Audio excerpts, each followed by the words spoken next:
Hello friends, मैं स्वागत करता हूं डेली करंट अफेयर्स के इस सेशन में, जहां आप लोग को 11 मई 2025 का करंट अफेयर्स पूरा डिटेल्स में बताया जाएगा। तो आप सेशन लास्ट तक देखिएगा, कई सारे महत्वपूर्ण क्वेश्चन आपको मिलने वाले हैं।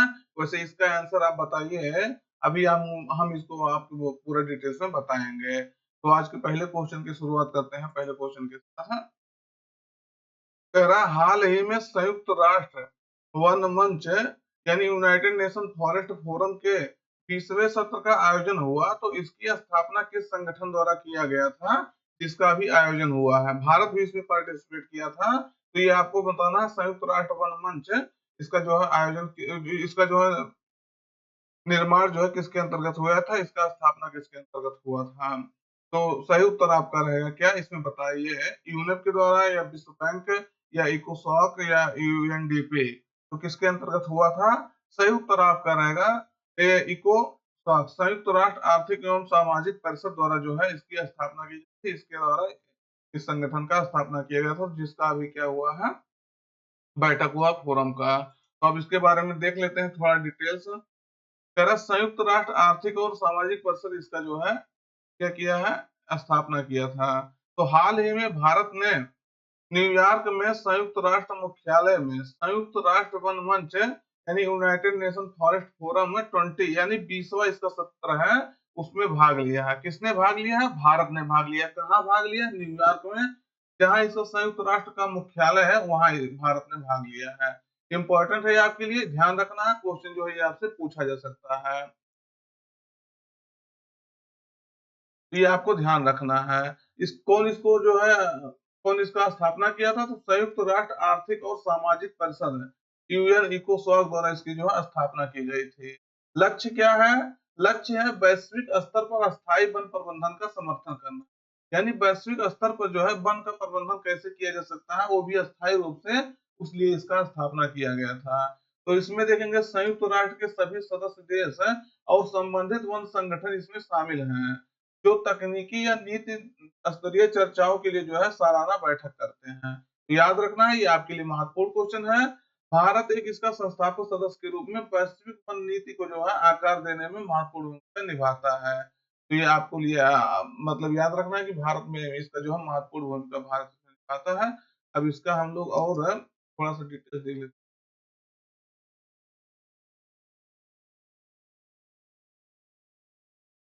यूएनईएफ 20 जो है, इसमें भारत ने वनों के लिए संयुक्त राष्ट्र रणनीतिक योजना 2017 से 2030 के तहत अपने वन संरक्षण प्रयासों और स्वैच्छिक राष्ट्रीय योगदान के लिए समर्थन का किया है। तो ये ध्यान रखना आपके लिए महत्वपूर्ण है। अगला क्वेश्चन हम लोग देखते हैं। राष्ट्रीय प्रौद्योगिकी दिवस यानी नेशनल टेक्नोलॉजी डे कब मनाया जाता है? तो ये आपको बताना है, ये टेक्नोलॉजी डे राष्ट्रीय स्तर पर कब मनाया जाता है? तो सही उत्तर आपका रहेगा 11 मई को यह दिवस मनाया जाता है। कब मनाया जाता है? 11 मई को मनाया जाता है। तो हम इसके बारे में डिटेल्स देखते हैं। तो आज हम लोग नेशनल टेक्नोलॉजी डे यानी राष्ट्रीय प्रौद्योगिकी दिवस मना रहे हैं 11 मई को। तो इसी दिन जो है राजस्थान में भारतीय सेना के पोखरण टेस्ट रेंज में शक्ति वन परमाणु मिसाइल का परीक्षण किया गया था। कहाँ किया गया था? पोखरण में किया गया था। शक्ति वन नाम से जो है परमाणु मिसाइल का सफलतापूर्वक परीक्षण किया गया था। इसीलिए ये आपका सेकंड जो है पोखरण में, इसको पोखरण सेकंड के नाम से भी जानते हैं, क्योंकि पहली बार 1975 के आसपास जो है इसका परीक्षण हो चुका था। तो यह दिन जो है विज्ञान और प्रौद्योगिकी के माध्यम से अर्थव्यवस्था को फिर से संगठित करने पर केंद्रित होगा। तो ये आपको याद रखना है। आपकी वर्ष का थीम है इंपावरिंग ए सस्टेनेबल टुमारो थ्रू इनोवेशन, यानी नवाचार के माध्यम से एक अस्थायी कल को जो है सशक्त बनाना, इसका क्या है, लक्ष्य है। तो ये आपको ध्यान रखना है, महत्वपूर्ण क्वेश्चन है। अगला हम लोग देखते हैं। तेरा सड़क परिवहन एवं राजमार्ग मंत्रालय के अनुसार वाहन निर्माण यानी व्हीकल्स के मैन्युफैक्चरिंग में भारत का वैश्विक स्थान क्या है? तो भी मिनिस्ट्री द्वारा स्पष्ट किया गया है। तो ये आपको बताना है भारत का इसमें जो है स्थान क्या है। विकल्प में दूसरा, तीसरा, चौथा, पांचवा, तो कौन सा स्थान है? सही उत्तर आपका रहेगा तीसरा स्थान इसमें जो है भारत का है। किसमें? व्हीकल्स के मैन्युफैक्चरिंग में, व्हीकल्स मैन्युफैक्चरिंग। तो ये आपको डाटा याद रखना है, डाटा आपसे डायरेक्ट पूछा जा सकता है। तो कब ये किसने बताया, कब बताया? तो केंद्रीय सड़क परिवहन एवं राजमार्ग मंत्रालय के अनुसार भारत दुनिया का तीसरा सबसे बड़ा वाहन निर्माता बन गया है। थर्ड नंबर पे सबसे ज्यादा वाहन निर्माण कर रहा है।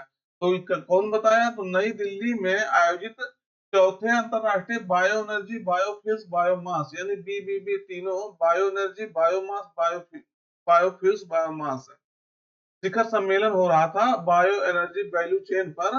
एक्सपो में जो है इस बात पर प्रकाश डाला गया है। तो मंत्रालय ने इसी जो सम्मेलन में यह बात कहा है कि भारत जो है व्हीकल्स के मैन्युफैक्चरिंग स्थान पे आ गया है।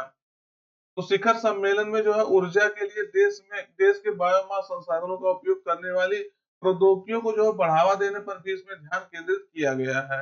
ये आपको याद रखना महत्वपूर्ण है आपके लिए। फिर अगला क्वेश्चन हम लोग देखते हैं। रोमन कैथोलिक चर्च के पोप के रूप में रॉबर्ट फ्रांसिस प्रीबोस्ट को चुना गया है। तो ये किस देश के हैं? तो अभी आपको पता होगा वेटिकन सिटी में जो है ये पोप निवास करते हैं। पूरे विश्व में जो है इन जाने जाते हैं। तो इनका भी पोप फ्रांसिस का जल्दी ही निधन हो गया था, जिसमें हमारे देश के जो राष्ट्रपति है महामहिम, उन्होंने इसमें जो पार्टिसिपेट किया था, द्रौपदी मुर्मू जी। वहाँ जैसे बड़े बड़े देश के नेता जैसे यूएसए के प्रेसिडेंट उनके जो है अंतिम संस्कार में शामिल हुए थे। तो अभी जो ये बने हैं रॉबर्ट फ्रांसिस प्रीवोस्ट, इन जो है यूएसए के हैं। वैसे इनके पास पेरू का भी नागरिकता है, लेकिन ये यूएसए के माने जाते हैं। तो याद रखना है आपको। तो रॉबर्ट फ्रांसिस प्रीवोस्ट को जो है रोमन कैथोलिक चर्च के नए पोप के रूप में चुना गया है। ये इस पद पर पहुंचने वाले पहले अमेरिकी बन गए हैं। तो फर्स्ट अमेरिकी है, इसलिए भी न्यूज में आपका जो है न्यूज महत्वपूर्ण हो जाएगा।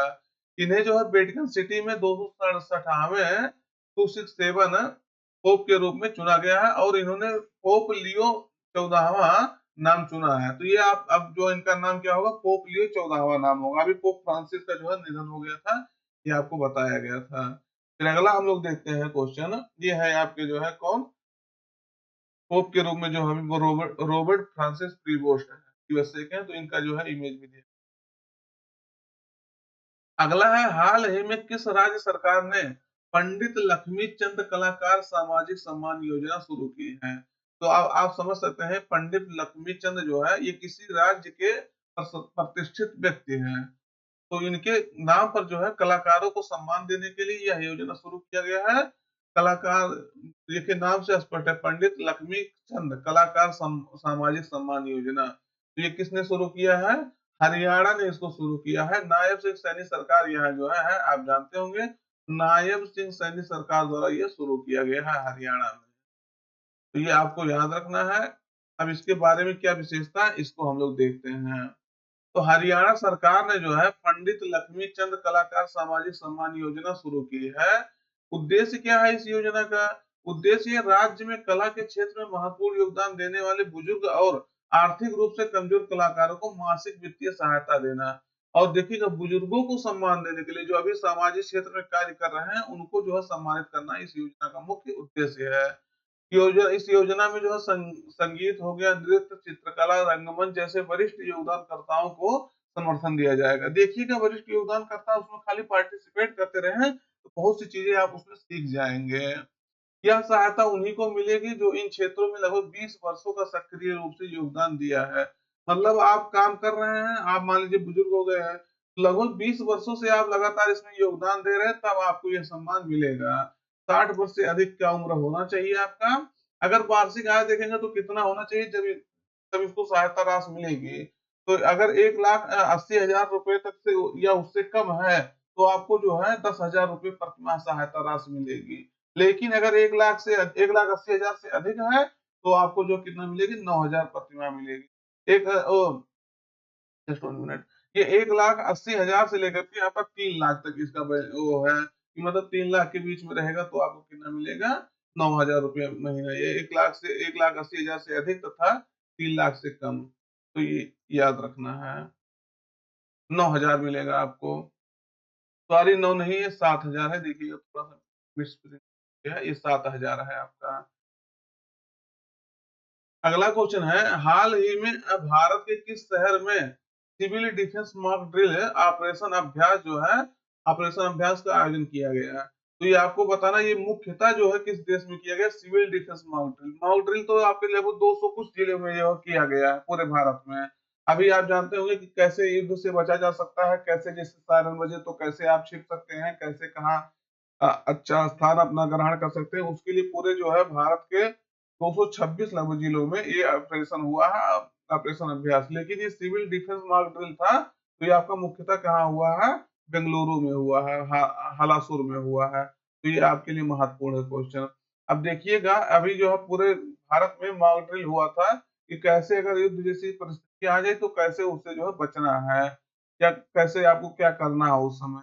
तो इसके लिए हुआ था, लेकिन ये मुख्यतः आपका सिविल डिफेंस मॉक ड्रिल जो था ये आपका बेंगलुरु में हुआ था। तो ऑपरेशन अभ्यास जो है, इसका उद्देश्य है इसका उद्देश्य नागरिक सुरक्षा व्यवस्था को जो है मजबूत करना, आपातकालीन स्थितियों से निपटने के लिए जो है जन जागरूकता बढ़ाना, इसके लिए किया गया है। तो आप जानते होंगे भारत पाकिस्तान के बीच में भी भारत ने पाकिस्तान को ऑपरेशन सिंदूर के तहत जो कार्रवाई की थी आतंकवादी गतिविधियों पर, तो उन्होंने जो है फिर उसमें रिएक्शन किया था, जिसके कारण से दोनों देश में तनाव बढ़ गया था। पाकिस्तान के कई सारे मिसाइल गिरा दिए गए थे, वो सिविल क्षेत्रों पर जो है सिविलियन पर वो निशाना बना रहा था। तो सब मुद्दा आप सब परिचित होंगे अच्छे तरीके से, लेकिन हम लोग जो है पूरा उसको डिस्ट्रॉय करने में उसके मिसाइल को सक्षम हो गए हैं। हालांकि हमारे देश के नागरिकों का भी, हमारे देश के एक दो जवानों का भी जो है हताहत हुआ है, इससे जो है हमारे देश को नुकसान कुछ सहना पड़ा है। लेकिन क्या है कि परिस्थितियां ऐसी बन गई थी कि जो है हमें ऐसा कुछ कार्रवाई करना पड़ा। तो ध्यान रखना, अभी अभी कल जो है शाम का न्यूज है कि मतलब ये कहा जा रहा था कि सीज फायर होगा, लेकिन अभी कंफर्म मैं इसको कह नहीं सकता, क्योंकि सीज फायर जो है होगा, सही है, बहुत अच्छी बात है सीज फायर हो जाए, लेकिन पाकिस्तान अपने जो है हरकतों से बाज नहीं आता है। भारत कह रहा है पाकिस्तान जो है अगर सीज फायर करेगा तो हम जो है टेरर अटैक को जो है बर्दाश्त नहीं करेंगे, उसको हम एक्ट ऑफ वार मानेंगे। अब देखिए पाकिस्तान उसको जो है मानता है कि नहीं मानता, क्योंकि पाकिस्तान का रोजी रोटी उसी से चल रहा है। तो पाकिस्तान ये बिल्कुल नहीं चाहेगा कि हम आतंकवाद पे एकदम जो है रोक लगा दें, क्योंकि अगर इतना ही पाकिस्तान को आतंकवाद से जो है नफरत होता या उसके से दूर होता, तो अभी जो है हमारे देश की सरकार जो है, हमारी सरकार, हमारी सेनाएं सिर्फ और सिर्फ टेरर वाले जो है ऑर्गेनाइजेशन पर एक निशाना बनाई थी, ना कि एक सिविलियन की भी कहीं जो है उसको निशाना बनाया गया था।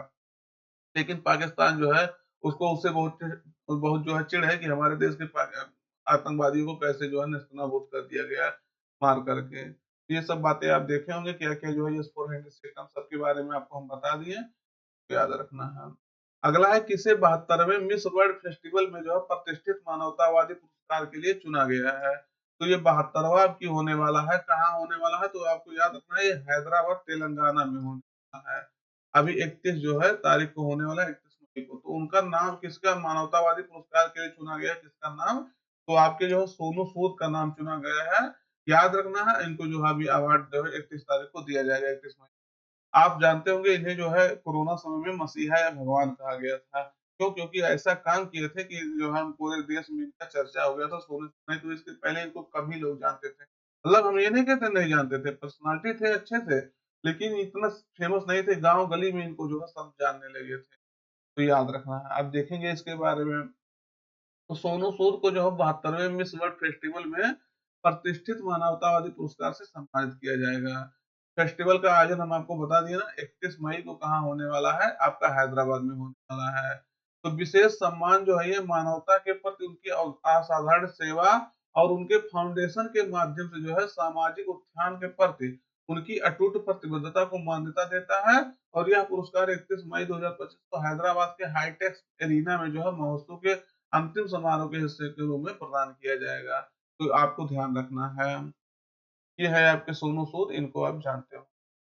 अगला क्वेश्चन है, भारत का पहला स्वदेशी anti submarine shallow water craft को जो है किस नाम से जलावतरण किया गया है। तो अभी पहला है और स्वदेशी रूप से ये जो है shallow water aircraft, shallow water craft है, तो इसको किस नाम से जो है जलावतरण किया गया है, शामिल किया गया है नौसेना में। तो आईएनएस अन्नाला, आईएनएस त्रिशूल, आईएनएस शिवा या आईएनएस अखंड, किस नाम से इसमें जो है शामिल किया गया है सेना में। सही उत्तर आपका रहेगा आईएनएस अर्नाला के नाम से इसको शामिल किया गया है। तो याद रखना है, इंपॉर्टेंट है आपके लिए। अब इसके बारे में डिटेल्स में देख लेते हैं। तो भारतीय नौसेना ने जो है आईएनएस अर्नाला को 8 मई 2025 को अपनी पहली स्वदेशी anti submarine warfare shallow water aircraft को सेवा में शामिल किया है। सैलो मतलब आप समझ रहे हैं ना, सैलो वाटर मतलब छिछले वाटर में जो है ये काम करेगा अपना। तो ये भारत का पहला स्वदेशी एंटी सबमरीन है जो सैलो वाटर एयरक्राफ्ट के रूप में कार्य करेगा।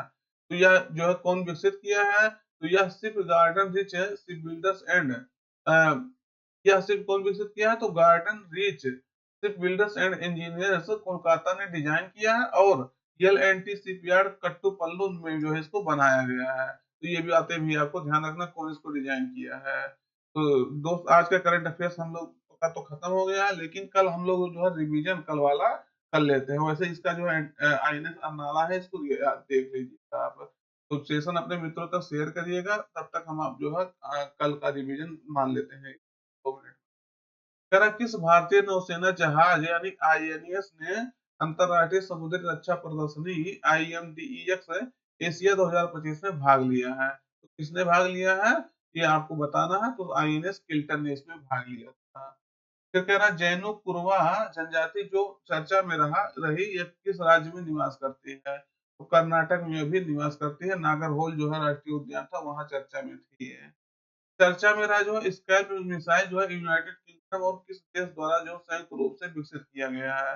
तो आपको पता होगा स्कैल्प मिसाइल से हम लोग उसको मार गिराए थे चाइना को, सॉरी पाकिस्तान को। तो ये आपके कहाँ विकसित किया गया था, फ्रांस और यूनाइटेड किंगडम जो दोनों मिलकर है। अगला है उद्योग संवर्धन और आंतरिक व्यापार विभाग ने जो है स्टार्टअप्स और एमएसएमई और उद्यमियों को सशक्त बनाने के लिए किस किस का समझौता किया है, तो हाफिल इंडिया के साथ ये समझौता किया गया है। अगला है 2025 सैफ अंडर 19 है इन चैंपियनशिप की मेजबानी पहली बार किस राज्य द्वारा किया जा रहा है, तो अरुणाचल प्रदेश द्वारा किया जा रहा है। अगला है भूटान की डीजीपीसी ने जो है किस भारतीय कंपनी के साथ जल विद्युत परियोजना विस्तार के लिए समझौता किया है, तो आपका संयुक्त राज्य का अडानी ग्रुप के साथ ये समझौता किया गया है। तो आज का सेशन मित्र यहीं पर रखते हैं। सेशन अपने मित्रों को शेयर कर दीजिए, चैनल सब्सक्राइब कर लीजिएगा। फिर सेशन, तब तक अपना पढ़ाई जारी रखिएगा। Thank you.